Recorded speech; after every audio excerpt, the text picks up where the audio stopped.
আসসালামু আলাইকুম দ্বাদশ শ্রেণীর প্রিয় ছাত্ররা, আশা করি ভালো আছো তোমরা।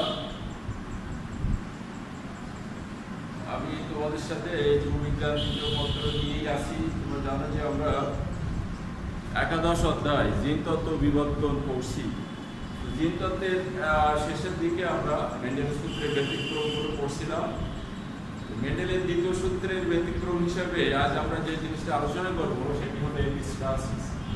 আমি আবার বলছি, আমাদের আজকের আলোচ্য বিষয় মেন্ডেলের দ্বিতীয় সূত্রের ব্যতিক্রম এপিস্টাসিস। তো আমি প্রথমেই আসি যে আমরা আজকে কি কি শিখবো বিষয়টা এক নজরে একটু তোমাদের বলে দিই যে আমরা এপিস্টাসিস কি সেটা শিখবো, এপিস্টাটিক জিন কি সেটা শিখবো, হাইপোস্টাটিক জিন কি সেটা শিখবো, এবং এপিস্টাটিক জিন আর হাইপোস্টাটিক জিনের যে ইন্টারঅ্যাকশন যার ফলে এপিস্টাসিস হয় সেই বিষয়টা দেখবো। কোনটা এপিস্টাটিক জিন, কোনটা হাইপোস্টাটিক জিন, এদের সংজ্ঞা শিখবো। এরপরে যে এপিস্টাসিস প্রক্রিয়ায় কিছু ভেরিয়েশন আছে, অর্থাৎ প্রকারভেদ আছে, আমরা সেই প্রকারভেদগুলো আলোচনা করব। আর যে প্রকারভেদটা আমাদের সিলেবাসে আছে সেই প্রকারভেদ যেটা 13টি জিন, সেটা নিয়ে আমরা ডিটেলস আলোচনা করব। তো প্রথমে আসি যে এপিস্টাসিসের সংজ্ঞা। এপিস্টাসিস সংজ্ঞা হলো দুইটা নন এলিলিক জিন। আমি একটু দেখাই তোমাদের যে দুইটা নন এলিলিক। সাপোজ এখানে একটা জিন আছে, এটা অ্যালিল, তোমরা জানো এটা অ্যালিলিক জিন, ঠিক আছে। তো এই অ্যালিলিক জিন যদি আরেকটা, এটা কিন্তু ওর অ্যালিল নয়, এটা নন এলিলিক। এই একটা নন এলিলিক জিন যদি কোনো জিনের, প্রকট জিনের বা কোনো প্রসন্ন জিনের বৈশিষ্ট্য প্রকাশে বাধা দেয়, তো বাধা দেওয়ার সেই প্রক্রিয়াকে বলছি আমরা এপিস্টাসিস। আবার বলছি, কোনো নন এলিলিক জিন সাপোজ এখানে এ অথবা ছোট এ হতে পারে, এখানে বি আছে, এখানে ছোট বি হতে পারে, অথবা এখানে ছোট বি এখানে বড় বি হতে পারে। তো এই যে এটা একে অপরের অ্যালিল, এই বি বা ছোট বি, বড় বি এবং ছোট বি একে অপরের অ্যালিল, সেটা ঠিক আছে। তো এই ক্ষেত্রে এই ছোট এ বড় এ নয়, অর্থাৎ ছোট এ বড় একে দাবিয়ে রাখবে বা বড় এ ছোট একে দাবিয়ে রাখবে, মাস্কিং করবে, বিষয়টা এরকম নয়। তবে বি যদি একে অথবা এ যদি বি কে তার বৈশিষ্ট্য প্রকাশে বাধা দেয়, তখন সেই প্রক্রিয়াকে আমরা বলবো এপিস্টাসিস, ঠিক আছে। এপিস্টাসিস আসলে কেমন তোমরা তো জানো, কিছু বিষয়ে অবশ্য শিখছো। এপিডার্মিস, তাই না, বহিঃত্বক আমরা বলি, বাইরে যেটা থাকে সেটা বহিঃত্বক। দেন এপিকার্ডিয়াম, আমরা হৃৎপিণ্ডের যে লেয়ারগুলো দেখি, সর্ব বাইরের যে লেয়ার সেটা হলো এপিকার্ডিয়াম। এরকম উপরে এপিস্টাসিস হলো যে একটা জিন তার বৈশিষ্ট্য প্রকাশ করবে, কিন্তু ওই বৈশিষ্ট্যকে ঢেকে দেবে, এটা মাস্কিং বলি আমরা ইংরেজিতে। আমরা এখন কি করছি, করোনার জন্য মাস্ক করছি। তার মানে কি, আমার ফেস বা তোমার ফেস যেটা, সেই ফেসকে কিন্তু আর আমি জেনুইন এক্সপোজ করছি না, যে আমার ফেস থেকে কেউ চিনতে পারবে না, ফেসের উপরে মাস্ক আছে, অর্থাৎ ফেস ঢেকে দেওয়া আছে, মাস্কিং করা আছে। তাহলে একটা জিন তার বৈশিষ্ট্য প্রকাশ করবে, এটা স্বাভাবিক, কিন্তু তাকে যদি ঢেকে দেওয়া হয়, উপরে আরেকটা জিন দিয়ে মাস্কিং করা হয়, জিনের কারণে সেটা মাস্কিং হয়ে যায়, তার বৈশিষ্ট্যটা সে ঢেকে দেবে, তাহলে এই প্রক্রিয়াকে আমরা বলছি যে এপিস্টাসিস বা মাস্কিং, ঠিক আছে। তাহলে এপিস্টাসিস কি হবে, যে এখানে আমরা বলছি যে এ এবং বড় এ ছোট এ অ্যালিলিক জিন, বড় বি ছোট বি অ্যালিলিক জিন, এরা একে অপরকে নয় নন অ্যালিলিক, অর্থাৎ এ এবং বি একে অপরের বৈশিষ্ট্য কি করতে পারে, যদি কিনা সে প্রকাশে বাধা দেয়, তখন সেটাকে আমরা বলবো এপিস্টাসিস। তো সেই ক্ষেত্রে যে বৈশিষ্ট্য প্রকাশে বাধা দেবে, সাপোজ এ বৈশিষ্ট্য প্রকাশে বাধা দেয় বি কে, তাহলে বির বৈশিষ্ট্য প্রকাশ বাধাগ্রস্ত হবে, তার অর্থ হলো বি হাইপোস্টাটিক জিন বা বাধাগ্রস্ত জিন। আর বাধা দানকারী যে জিন, সেটাকে আমরা বলছি এ এখানে, তাহলে এ হবে এপিস্টাটিক জিন। আমাদের মনে রাখতে হবে, যে বাধা দেবে সে এপিস্টাটিক জিন, আর যে বাধাগ্রস্ত হবে সে হাইপোস্টাটিক জিন। আর এপিস্টাটিক জিন আর হাইপোস্টাটিক জিনের এই ইন্টারঅ্যাকশনকে বলবো আমরা এপিস্টাসিস। তো এই ক্ষেত্রে দেখো, আমরা এবার আসি এপিস্টাসিসের প্রকারভেদে আসি। প্রকারভেদটা কেমন হতে পারে, আমি কিন্তু বলেছি যে এখানে বড় এ থাকতে পারে এই অ্যালিলটাতে, এখানে ছোট এ থাকতে পারে, এখানে দেখো ছোট বি থাকতে পারে, এখানে বড় বি থাকতে পারে। এখন এমন হতে পারে যে এ এই যে বড় এ প্রকট, এখানে বড় এ প্রকট, তো এই বড় এ কে বড় বি বাধা দেয়, বড় বি বাধা দেয়, তাহলে বাধা দিচ্ছে কে, সে হলো প্রকট জিন, আরেকটা প্রকট জিনের বৈশিষ্ট্য প্রকাশে বাধা দেয়। তো এটাকে আমরা কি বলবো, এটা হলো প্রকট এপিস্টাসিস বা ডমিনেন্ট এপিস্টাসিস। আবার বলছি প্রকট এপিস্টাসিস, কারণ এই এপিস্টাসিস হচ্ছে তোমার প্রকট জিনের বৈশিষ্ট্য প্রকাশের ক্ষেত্রে বাধা দিচ্ছে আরেকটা প্রকট জিন। ঠিক আছে, তাহলে একটা প্রকট জিন যদি আরেকটা নন অ্যালেলিক প্রকট জিনের বৈশিষ্ট্য প্রকাশে বাধা দেয়, এনিওয়ে সেই বাধা দেওয়ার প্রক্রিয়াটাকে বলবো আমরা প্রকট এপিস্টাসিস। ঠিক আছে, তো প্রকট এপিস্টাসিস আবার কেমন হতে পারে, যে এপিস্টাটিক জিন তার শুধু প্রকট অবস্থা বাধা দেবে। খেয়াল করো, এখন আমরা ধরে নিলাম যে বি হলো এপিস্টাটিক জিন, এর বৈশিষ্ট্য প্রকাশে বাধা দেবে, তাহলে বি কে বাধা দিতে পারে, একটা বড় বি বাধা দিতে পারে। ঠিক আছে, তাহলে তার ফর্মটা কেমন হবে, খেয়াল করো, আমরা এখানে দেখাই যে বৈশিষ্ট্যগুলো কেমন হয়। এ এ বি বি হতে পারে, এ এ বি, এগুলো জিরো টাইপ এরকম হতে পারে। সাপোজ এখানে এ একটা ছোট এরকম হতে পারে। আবার এরকম হতে পারে, দেখো যে দুটোই ছোট এ আছে, এখানে দুটো বড় বি আছে, দুটোই ছোট এ আছে, এখানে একটা বড় বি, এরকম হতে পারে। অথবা এরকম হতে পারে জিরো টাইপ র্যান্ডমলি দেখাচ্ছে যে দুটোই ছোট বি, অথবা এরকম হতে পারে যে একটা বড় বি আর একটা ছোট। এখন যে বাধা দেবে একে বাধা দেবে, সাপোজ বি বাধা দেবে একে, তাহলে বি বাধা দিচ্ছে দুটো মিলে যদি দেয়, এবং বি বড়টা কিন্তু প্রকট, বড় বি প্রকট, তাহলে এটা প্রকট এপিস্টাসিস, অবশ্যই প্রকট এপিস্টাসিস। কিন্তু দুটো মিলে যদি দেয়, সেটাকে আমরা কি বলবো, যে ডুপ্লিকেট বা ডুয়েল ডমিন্যান্ট এপিস্টাসিস, তাই না? তো আরেকটা কি হতে পারে, যে একটা বি থাকলে সে বাধা দিতে পারবে, তার মানে কি সেটা কিন্তু সিঙ্গেল, ডাবল না, ডুয়েল না। অর্থাৎ শুধু যদি এরকম ডুয়েলটা বাধা দেয়, সাধারণ প্রকৃতিতে এরকম ঘটে না যে ডাবল বা ডুপ্লিকেট প্রকট এপিস্টাসিস, এরকম উদাহরণ আমাদের জানা নেই। তবে এরকম আছে যে একটা থাকলে দুটো থাকলেও দেবে, একটা থাকলেও দেবে, প্রকট অবস্থা থাকলে দেবে, সেটাকে বলবো আমরা যে শুধু প্রকট এপিস্টাসিস, যেটা আমরা আজকে করবো। ঠিক আছে, আর কি হতে পারে, তাহলে এটা প্রকট এপিস্টাসিস হলো। প্রচ্ছন্ন এপিস্টাসিস কেমন হবে, যে প্রচ্ছন্ন অবস্থা বাধা দেবে। খেয়াল করো যে এক্ষেত্রে আমরা অন্য যেখানে প্রচ্ছন্ন আছে সেটা দিয়ে খেয়াল করি, যে সাপোজ বি এখানে একটা প্রচ্ছন্ন অবস্থা আছে, তাহলে এটা এর বৈশিষ্ট্য এখানে প্রকট নেই, সব প্রকটকে যদি বাধা দেয়, তাহলে এই দুটো মিলে বাধা দিতে পারে। তাহলে এই দুটো কিন্তু দুটো রেসিসিভ, অর্থাৎ এটা হবে ডুয়েল রেসেসিভ, অর্থাৎ ডুপ্লিকেট রেসেসিভ এপিস্টাসিস। এপিস্টাসিস তো অবশ্যই, কিন্তু রেসেসিভ বা প্রচ্ছন্ন বৈশিষ্ট্য দুটোই থাকবে, হোমোজাইগাস অবস্থায় থাকবে। তাহলে এটা যদি বাধা দেয়, সেটাকে আমরা কি বলবো, সেটা তো অবশ্যই প্রচ্ছন্ন এপিস্টাসিস, কিন্তু এটা ডুপ্লিকেট বা ডুয়েল রেসেসিভ এপিস্টাসিস। আর যদি এরকম হয় যে ছোট বি একটা থাকলেই সে বাধা দেবে, দুটো থাকলেও বাধা দেবে, তখন সেটাকে আমরা বলবো প্রচ্ছন্ন এপিস্টাসিস। তাহলে এপিস্টাসিস কয় প্রকার হতে পারে, মূলত প্রকট আর প্রচ্ছন্ন।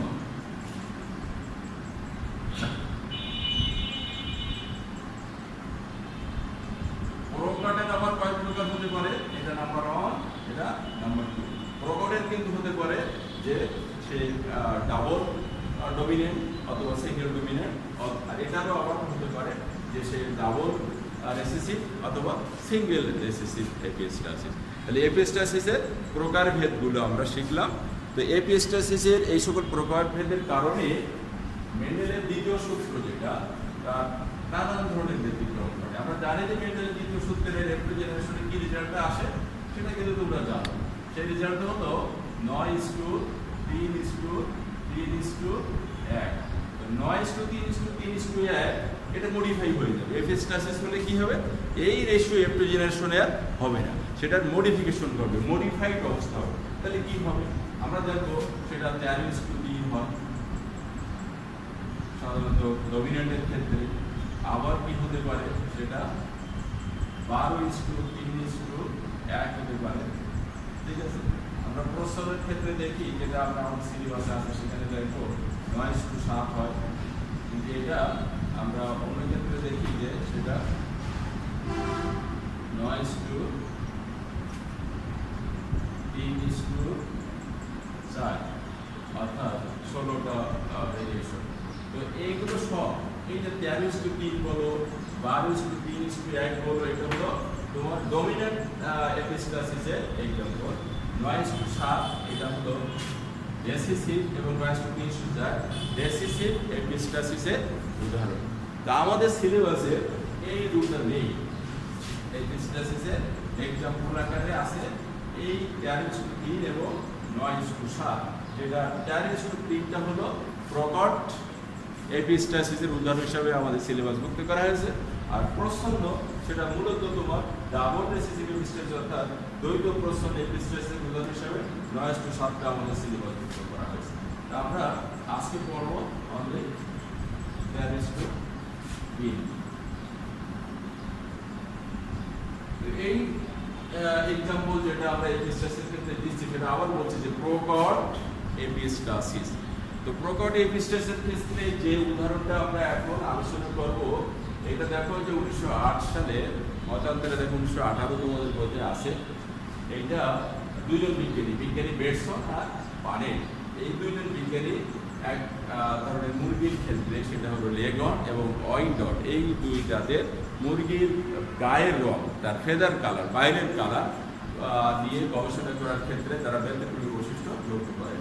সেই ব্যতিক্রমী বৈশিষ্ট্যটা তারা পরবর্তীতে তাদের যে জেনেটিক অ্যানালাইসিস বা জিনতাত্ত্বিক ব্যাখ্যা দেন, সেই ব্যাখ্যাটা আমরা এখন শিখব। মনে রাখতে হবে আমরা যেটা শিখছি সেটা হলো এপিস্টাসিস, এবং এখন যেটা শিখবো সেটা হলো প্রকট এপিস্টাসিস। ঠিক আছে, এপিস্টাসিস এবং কি এটা প্রকারভেদ শিখলাম, আর এখন শিখবো প্রকট এপিস্টাসিসের উদাহরণ। কার উদাহরণ? এটা কার গবেষণা? আমার বলছি বেটসন আর পানেটের গবেষণা। বেটসন আর পানেট যে মুরগির জাত নিয়ে কাজ করছিলেন, খেয়াল করো, সেখানে একটা জাতের মুরগি ছিল লেগহর্ন, এর নাম হলো লেগহর্ন, আর একটা ছিল ওয়াইনডট। তো এরা বাস্তবে এই দুই জাতের মুরগির বাইরের রং হলো সাদা। এই সাদা মুরগি পরস্পর ক্রস করার ক্ষেত্রে ওরা এফডি জেনারেশনে আবার কালার পেয়ে যায়। তো সেই সময় তারা লক্ষ্য করলে কালার কিভাবে আসলো সেটা নিয়ে কাজ করতে যেয়ে মূলত এই ব্যতিক্রমী তারা হতে পারে। তো যা হোক, আমরা বৈশিষ্ট্যগুলি খেয়াল করি যে লেগন বাস্তবে সাদা হলেও তার ভিতরে রঙিন বৈশিষ্ট্য প্রকাশের জিন আছে। রঙিন বৈশিষ্ট্য তাহলে বাস্তবে কি সে হলো রঙিন বৈশিষ্ট্য প্রকাশের জিন আছে। ঠিক আছে, আর ওয়াইনডট একেবারে ভিতরে বাইরে সাদা তাই, কিন্তু এই রঙিন বৈশিষ্ট্য প্রকাশ থাকলেও সে বাস্তবিক কি থাকে? সাদা থাকে। কেন থাকে আমরা সে বিষয়টা আসি। তাহলে এই যে লেখন মুরগির যে জাত, তাদের রঙিন বৈশিষ্ট্যের জন্য দায়ী যে জিন সেটা বাধাগ্রস্ত হয়। ঠিক আছে, বাধাগ্রস্ত হয়, অর্থাৎ রঙিন বৈশিষ্ট্যের যেটা বাধাগ্রস্ত হয় সেটা হাইড্রোস্ট্যাটিক জিন। আমরা এটাকে এইচ দিয়ে সিম্বলাইজ করলাম, যেটা হলো এইচ। ঠিক আছে, আর এর যে প্রসন্ন অবস্থা ছোট এই যেটা বাধা দেবে না, তাহলে এই প্রকট অবস্থায় হাইড্রোস্ট্যাটিক জিনের বাধা দেয়। আর ওয়াইনডটের ক্ষেত্রে যে সাদা বৈশিষ্ট্য সেটাকে আমরা কি ধরবো? সেটা হলো যেহেতু এখানে আরেকটা বৈশিষ্ট্য আছে, দেখো যে আমরা খুব সহজে তোমাদের বুঝাই যে এপিস্টাটিক জিন আছে, হাইড্রোস্ট্যাটিক জিন। তো তাহলে এপিস্টাটিক জিন একটা প্রকট অবস্থা আছে যে এই রঙিন বৈশিষ্ট্য প্রকাশে বাধা দেয়। ঠিক আছে, তাকে আমরা ই দিয়ে প্রকাশ করলাম, আর তার প্রসন্ন অবস্থাকে আমরা এই ছোট ই দিয়ে প্রকাশ করলাম। খেয়াল করো, তাহলে আমরা আসি সেই লেগহর্নের ক্ষেত্রে। লেগহর্ন মুরগির যেটা একটা, তাহলে আমরা যে সিম্বলাইজ করলাম সেই ক্ষেত্রে কেমন হবে? লেগহর্ন আমরা বললাম যে সে হলো রং ধারণ করে, তাই না? এখানে আসলে তোমাদের বলে রাখি যে ওই জিনের যে ভেরিয়েশনটা সেখানে দাঁড়ায়, যে কম্বিনেশনটা দাঁড়ায়, সেই কম্বিনেশন যে মিউট্যান্টটা সৃষ্টি করে, সেক্ষেত্রে অ্যান্থোসায়ানিন নামক এক ধরনের প্রোটিন সৃষ্টি হয়। ওই অ্যান্থোসায়ানিনের বর্ণটা হলো তোমার হলুদ বর্ণের, এই বেগুনি বর্ণের, যে কারণে পরবর্তীতে ওই মুরগিগুলোর ক্ষেত্রে বেগুনি বর্ণ ধারণ করে। অর্থাৎ বেগুনি বর্ণ তার জেনুইন বৈশিষ্ট্য, কিন্তু সেই ক্ষেত্রে সেটা চাপা পড়ে যায়। খেয়াল করুন, লেগহর্নের ক্ষেত্রে আমরা বললাম যে তার ভিতরে রঙিন বৈশিষ্ট্য আছে, এটা রঙিন বৈশিষ্ট্য আছে, সেটাকে আমরা কোনো বাধা প্রশ্রয় তাকে আমরা এইচ দিয়ে প্রকাশ করলাম, কিন্তু খেয়াল করো তার রংটা বাস্তবে প্রকাশ পায় না, তার মানে কি সেখানে প্রকাট এপিস্ট্যাটিক জিন আছে, এটাকে আমরা কি দিয়ে প্রকাশ করলাম, বড় এপিস্ট্যাটিক জিন। এটা হবে আরেকটা ওয়াইন ডট আমরা নিলাম। ওয়াইন ডটের ক্ষেত্রে সেখানে এই দুটোরই কি আছে, প্রচ্ছন্ন অবস্থা আছে, কারণ এখানে এই রঙিন বৈশিষ্ট্যের জন্য আমরা এইচ ধরলাম, আবার সাদা বৈশিষ্ট্যের জন্য ছোট এইচ, আর এর যে এপিস্ট্যাটিক দিক সেখানে প্রচ্ছন্ন অবস্থা যদি থাকে তাহলে এই দুটো জিনোটাইপ নিয়ে আমরা কাজ করব। বেসিক্যালি দেখো দুটোই কিন্তু সাদা, এটাও সাদা, এটাও কিন্তু সাদা।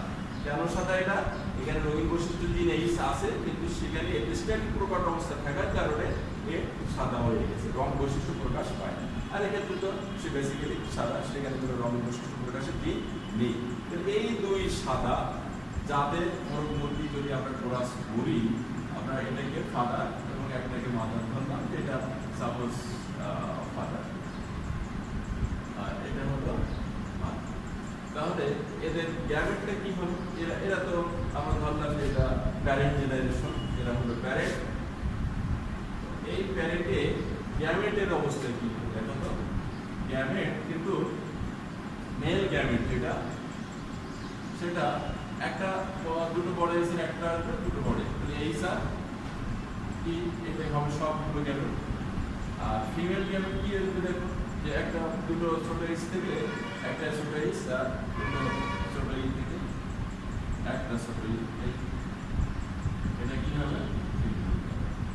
এই গ্যামেট যেহেতু সব সেম, তাহলে গ্যামেটের কম্বিনেশনটা আমরা দেখাই, যেটা পরবর্তী জেনারেশন সৃষ্টি হবে, সেটা কি হবে দেখো, যে একটা বড় এইচ আর একটা এখানে ছোট এইচ আছে, আর এই বড় ই ছোট কম্বিনেশনটা জিনোটাইপের সব সদস্যের ক্ষেত্রে, এই F1 জেনারেশনের সব সদস্যের ক্ষেত্রে এই জিনোটাইপ কম্বিনেশন। মানে এখন এর ফেনোটাইপটা কি হবে?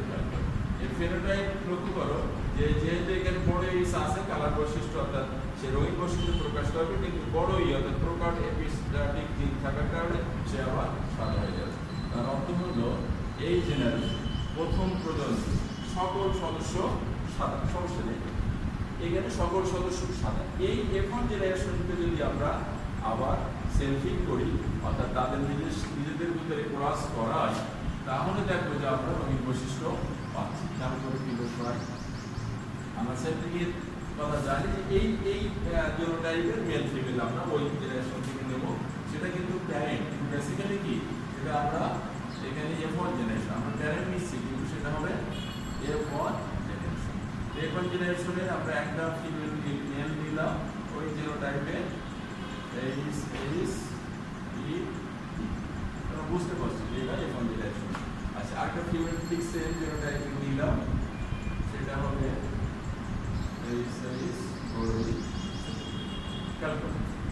এই ক্ষেত্রে এদের ক্ষেত্রে দেখো যে গ্যামেটটা কি, গ্যামেট দেখো এক ভেরিয়েশন দিতে হবে, ভালো করে খেয়াল করো।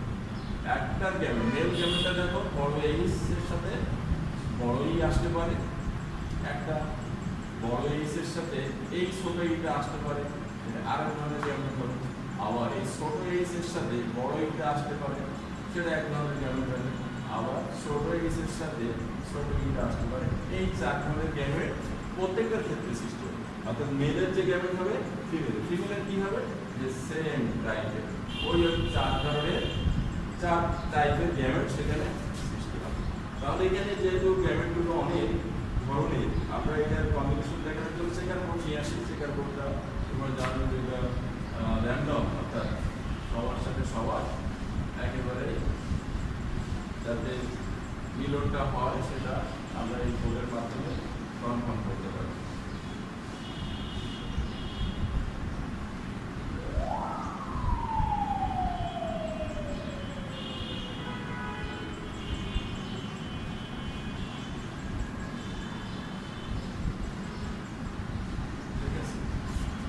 তো এই বোর্ডকে আমরা শিকার বোর্ড বলি, অথবা জেনেটিশিয়ান পানেট নামে কি বলা হয়, পানেটের বোর্ড। কি সুবিধা দেয় বোর্ডটা বা এই ছকটা আমাদের, এই যে চার ধরনের মেল গ্যামেট আবার ঠিক সেম চার ধরনের ফিমেল গ্যামেট কোনটার সাথে র্যান্ডম কম্বিনেশনটা আমরা দেখাতে পারি। আমরা দেয়ালগুলো একদিকে সাজালাম, এইচ বড় এবং ই বড়, এইচ বড় এবং ই ছোট, এইচ ছোট ই বড়, এইচ ছোট ই ছোট।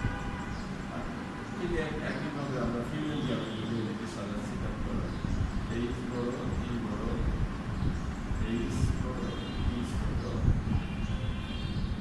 এইচ ছোট ই বড়, আবার এইচ ছোট ই ছোট। তো এই ক্ষেত্রে তোমরা লক্ষ্য করো যে এই কম্বিনেশনে কি হবে, দুটো বড় এইচ আসলো, দুটো বড় ই আসলো। আচ্ছা, তো সেই ক্ষেত্রে এটা কি হবে, যে এটা কিন্তু রঙিন বৈশিষ্ট্য প্রকাশ করার কথা ছিল, এপিস্ট্যাটিক জিন হওয়ার কারণে সে সাদা হয়ে যাবে। ঠিক এইভাবে দেখো যে এখানে বড় এইচ দুটো আসছে, কিন্তু এই যে বড় ই থাকার কারণে এটাও সাদা হবে। এটা কি হবে, বড় এইচ ছোট এইচ বড় ই বড় ই, তাহলে বড় সার্কিট এইচ সাদা। অর্থাৎ তোমাদের এখানে স্পষ্ট একেবারে খুব সোজা যে বড় ই যদি থাকে সেক্ষেত্রে অবশ্যই সেটা সাদা হয়ে যাবে। এখানে কি আছে, এই যে বড় ই আছে এইচ এইচ আর ই, তাহলে এর কারণে এটাও সাদা। খেয়াল করো, তাহলে এটা কি হবে, এইচ এইচ ই ই, এটাও সাদা। এটা কি হবে, দুটোই বড় এইচ দুটোই ছোট। এই ভেরিয়েশনটা খেয়াল করো। এখানে দেখো যে বড় ই অর্থাৎ এপিস্ট্যাটিক যে নেই, এখানে আছে এইচ অর্থাৎ হাইপোস্ট্যাটিক জিন, তার বৈশিষ্ট্য কিন্তু এখানে প্রকাশ পাবে। তাহলে এটা কি হবে, এটা কিন্তু রঙিন হবে। খেয়াল করো, এই একটা রঙিন আমরা পেলাম। আচ্ছা, এইভাবে দেখো এটা কি হবে, যেহেতু বড় এইচ ছোট এইচ আছে আর বড় ই আছে, তাহলে এটা সাদা। খুব সোজা, আমি যেহেতু এবার লিখছিলাম, এটা কি হবে, যে এটা এইচ একটা বড় একটা, এইখানে আবার দেখো যে একটা বড় এইচ একটা ছোট এইচ আর দুটোই তোমার ছোট, এটা কিন্তু রঙিন। কেন রঙিন, এখানে বড় ই নেই আর এইচ বড় আছে, ঠিক আছে। তাহলে এটা একটা হলো। এর ক্ষেত্রে কি হবে, দেখো যে বড় এইচ আছে বড় ইউ আছে, তাহলে সাদা। এই ক্ষেত্রে কি হবে, একটা বড় একটা ছোট, আবার এখানে বড় ই আছে, তাহলে সাদা। এটা কি হবে, দুটো ছোট এইচ, রঙিন বৈশিষ্ট্য নেই, এখানে বড়ই থাকুক বা ছোটই থাকুক সেটা আমাদের ফ্যাক্টর না, তাহলে এটা কিন্তু সাদা হবে। আচ্ছা, এটা কি হবে, দুটোই ছোট এইচ আর বড়ই ছোট ই, তার মানে রঙিন বৈশিষ্ট্য নেই, সাদা। এটা কি হবে, বড় এবং দুটোই বড় হাইপোস্ট্যাটিক এপিস্ট্যাটিক, তাহলে সাদা হবে, নিঃসন্দেহে সাদা। এটা কি হবে, বড় এইচ আছে কিন্তু বড় ই, খেয়াল করো এই ক্ষেত্রে খেয়াল করো যে একটা বড় এইচ একটা ছোট এইচ দুটোই ছোট ই, অর্থাৎ বাধা দেওয়ার কেউ নেই, তাহলে এটা কিন্তু রঙিন হয়ে যায়। আমরা কি পেলাম, তিনটা রঙিন পেলাম। আচ্ছা, বাকি দুটো কি হবে, দেখো এখানে দুটোই এইচ ছোট, অর্থাৎ সেটা সাদা অবশ্যই, আর এটা দেখো সবগুলো ছোট, তার মানে সাদা। তার মানে সাদা আমরা পেলাম, বাকি সবগুলো তিনটা রঙিন পাবে। তাহলে সাদা আর রঙিনের অনুপাত কত হলো, সাদা ইস্টু রঙিন অনুপাত হলো 13:3। এই যে 13:3, এটা হলো প্রকট এপিস্টাসিসের মডিফাইড রেশিও M2 জেনারেশনের। আমরা ক্লিয়ার হলাম যে এটা স্পষ্টত মেন্ডেলের দ্বিতীয় সূত্রের যে রেশিও হয় 13:3:3:1 তার ব্যতিক্রম। তোমরা বুঝতে পারছো যে এটা মেন্ডেলের দ্বিতীয় সূত্রের ব্যতিক্রম এবং এটা হলো প্রকট এপিস্টাসিসের উদাহরণ। তো তোমরা বুঝছো, আগামী দিন আমরা রিয়েল স্টেজ পড়ব। ধন্যবাদ সবাইকে, আল্লাহ হাফিজ।